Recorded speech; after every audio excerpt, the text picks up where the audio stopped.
A Visit from St. Nicholas by Clement Clark Moore. Read by David Seremet. 'Twas the night before Christmas, when all through the house not a creature was stirring, not even a mouse. The stockings were hung by the chimney with care, in hopes that St. Nicholas soon would be there. The children were nestled all snug in their beds, while visions of sugar plums danced in their heads. And Mamma in her kerchief, and I in my cap, had just settled our brains for a long winter's nap. When out on the lawn there arose such a clatter, I sprang from my bed to see what was the matter. Away to the window I flew like a flash, tore open the shutters, and threw up the sash. The moon on the breast of the new-fallen snow gave a lustre of midday to objects below. When what to my wondering eyes did appear but a miniature sleigh and 8 tiny reindeer? With a little old driver so lively and quick, I knew in a moment it must be Saint Nick. More rapid than eagles his coursers they came, and he whistled and shouted and called them by name. Now Dasher, now Dancer, now Prancer and Vixen, on Comet, on Cupid, on Donner and Blitzen, to the top of the porch, to the top of the wall, now dash away, dash away, dash away all!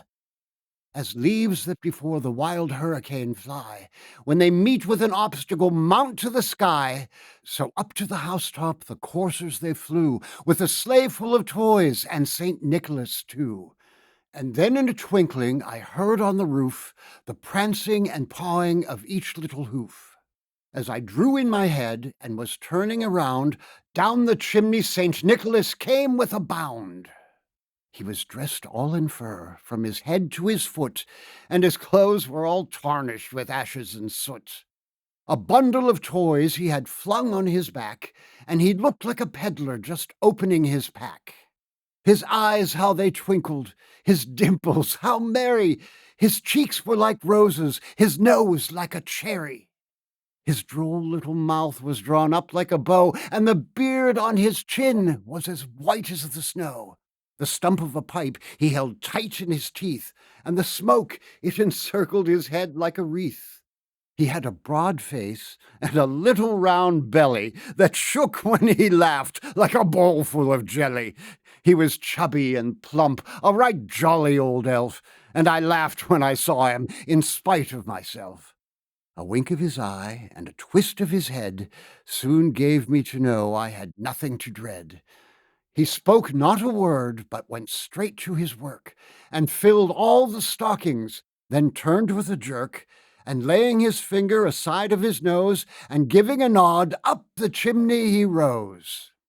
He sprang to his sleigh, to his team gave a whistle, and away they all flew like the down of a thistle.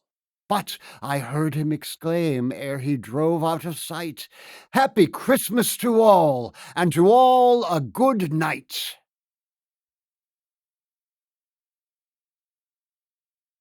A production of We Are One Body Audio Theater.